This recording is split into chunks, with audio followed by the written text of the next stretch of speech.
you, honorable members of the committee. Thank you, Leader Pelosi. Thank you, Sophie and Richard. Mr. Chairman, in the interest of maximizing the remaining time we have for questions, if you could allow me to just read out a portion of my statement. Mr. Chairman, thank you for inviting me to testify before your committee. The late Tom Lantos was a steadfast friend of the Tibetan people and a passionate visionary who prioritized the issue of Tibet and transformed it into an important concern for the United States Congress.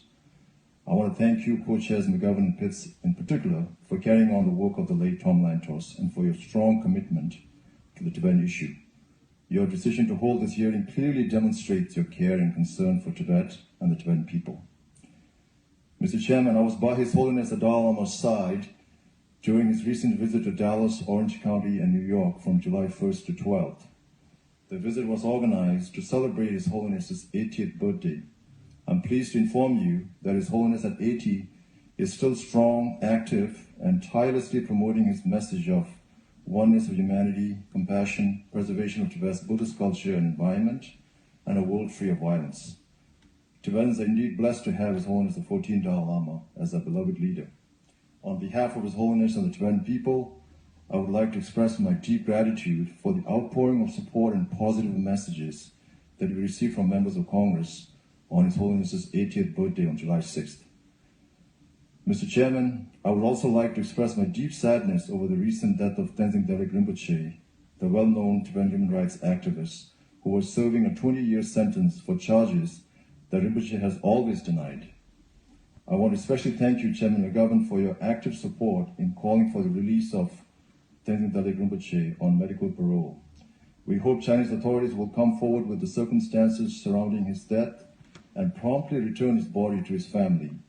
Tenzin Delek Rinpoche's case exhibits a strong Tibetan spirit that no amount of Chinese oppression can crush. For many, Tibet evokes images of monks in crimson robes, towering mountains powdered with snow, and the smiling face of His Holiness the Dalai Lama. However, the reality of the situation in Tibet is not as beautiful. For over 50 years, Tibet has been under the harsh rule of China. On July 10th, Sonam Tokgyal, a 26-year-old Tibetan monk, set himself on fire in Ikegyudo, Tibet. With this latest self-immolation, 141 Tibetans have self-immolated in protest against the Chinese government and its hardline policies since 2009. And Mr. Chairman, let me emphasize here that of the 141, all but one occurred since 2011.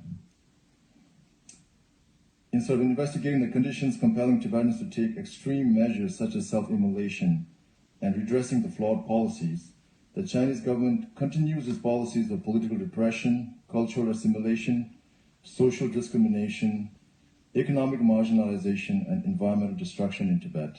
The policies of the Chinese government have created an environment of profound mistrust and have deeply alienated Tibetans.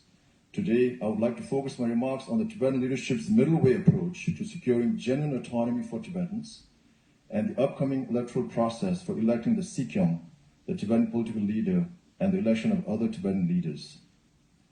The middle way approach for genuine autonomy for the Tibetan people is a policy conceived by His Holiness the Dalai Lama in 1974 to engage the Chinese government in dialogue and find a peaceful way to protect the unique Tibetan culture and identity. It is a policy that was adopted democratically through a series of discussions held over many decades by the Central Tibetan Administration and the Tibetan people. It is a win-win proposition which straddles the middle path between the status quo and independence, one that categorically rejects the present repressive and colonial policies of the Chinese government towards the Tibetan people while not seeking separation from the People's Republic of China. In 2008, during the 8th round of talks between Chinese and Tibetan delegates, the Memorandum on Genuine Autonomy for the Tibetan People was presented to address major Chinese concerns. Among other topics, it focused on how genuine autonomy for the Tibetan people would operate within the framework of the People's Republic of China. Under the middle way approach, Tibetans are seeking a form of self-governance which would allow them to meet their basic needs but not challenge the unity and stability of the People's Republic of China. They're seeking a form of autonomy where Tibetan people share customs and value systems, language, way of life, and geography. Uniting them under a single administrative unit would be a more efficient and effective form of governance than the existing structure where Tibetans are divided into the so-called Tibet Autonomous Region and neighboring provinces with a Chinese majority, namely Qinghai, Sichuan, Gansu, and Yunnan.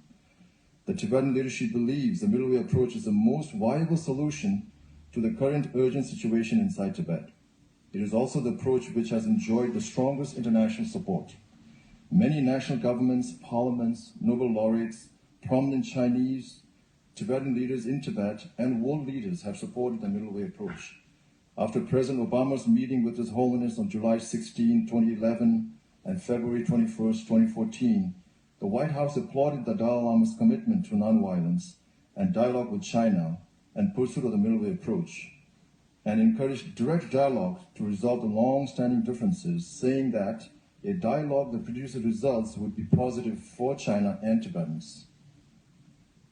The Tibetan leadership is seeking the support of the Chinese community and the wider international community to encourage the Chinese government to resume dialogue in a spirit of reconciliation, keeping in mind the many benefits to both sides that would stem from genuine autonomy.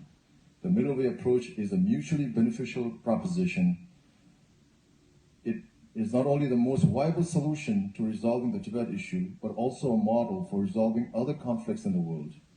By melding dialogue, nonviolence, and compromise, it creates lasting peace and satisfaction for all parties. However, there has been no dialogue with the Chinese since January 2010. Despite this, the Tibetan leadership remains steadfast in its commitment to the middle way approach and to finding a lasting solution through dialogue. Sikyong Dr. Lobsang Sangye has publicly stated the envoys of His Holiness the Dalai Lama are ready to engage in dialogue with the Chinese counterpart anytime and any place. Besides the middle way approach, another lasting gift and legacy of His Holiness the Great 14th Dalai Lama is his contribution to deepening the promotion of democracy. Here, Tibetans have benefited greatly from a generous host in India, the greatest democracy of the world. India has not only been a generous host for Tibetans, but many of our democratic practices and reforms have been taken from India. For this, we are most grateful to the government and people of India. Upon arriving in exile in 1959, His Holiness established the Central Tibetan Administration and entrusted it with the responsibility of rehabilitating Tibetan refugees through education and cultural preservation while sustaining the Tibetan freedom movement. The democratic reform that His Holiness had long wanted to initiate in Tibet, but which was thwarted by the Chinese, became possible in exile.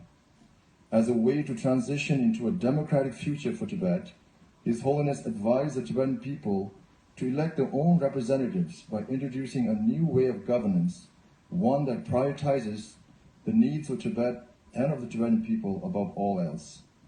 His Holiness had faith in the Tibetan people to establish a democratic system of government. Although this experimental stage of democracy was difficult in the beginning, a stable structure has been gradually established. Today, the Central Tibetan Administration has 3 independent branches of the executive, legislature, and the judiciary, along with the 3 autonomous departments comprised of the Election Commission, Office of the Auditor General, and the Public Service Commission. The Kashak, the cabinet, oversees the departments of religion and culture, home, health, information and international relations, finance, education, and security. Prior to 2011, the Kaling Tripa, later renamed Sikyong, position was subordinate to the office of His Holiness the Dalai Lama. However, His Holiness made a historic announcement on March 10, 2011, where he announced that he would formally relinquish his political leadership in the exiled Tibetan administration to the elected leader of the Central Tibetan Administration, led by the Kaling Tripa. This decision was intended to strengthen the democratic structure of the Tibetan movement. My desire to devolve authority had nothing to do with the wish to shirk responsibility. It is to benefit Tibetans in the long run, His Holiness said. On September 20, 2012, the 15th Tibetan Parliament in exile unanimously voted to amend the Tibetan Charter and change the title of Kaling Tripa to Sikyong, which translates to political leader as distinct from spiritual leader. The 2016 Tibetan general election will elect the 4th directly elected Sikyong and the 16th Tibetan parliament in exile. The 16th Tibetan parliament in exile will be composed of 45 members, 10 each from 3 traditional Tibetan provinces. The primary election is slated for October 18th, 2015, and the general election on March 20th, 2016. Mr. Chairman and honorable members of the committee, let me again reiterate the full commitment of His Holiness the Dalai Lama and the Tibetan leadership to a peaceful, negotiated settlement to the Tibet question within the framework of the People's Republic of China, and to further deepening the democratic reforms initiated by His Holiness. In closing, I want to thank you, Mr. Chairman, and the U.S. Congress for your continued support. It is important that the United States, the leading nation of the free world, speaks up for the plight of the Tibetan and other oppressed people around the world. Thank you.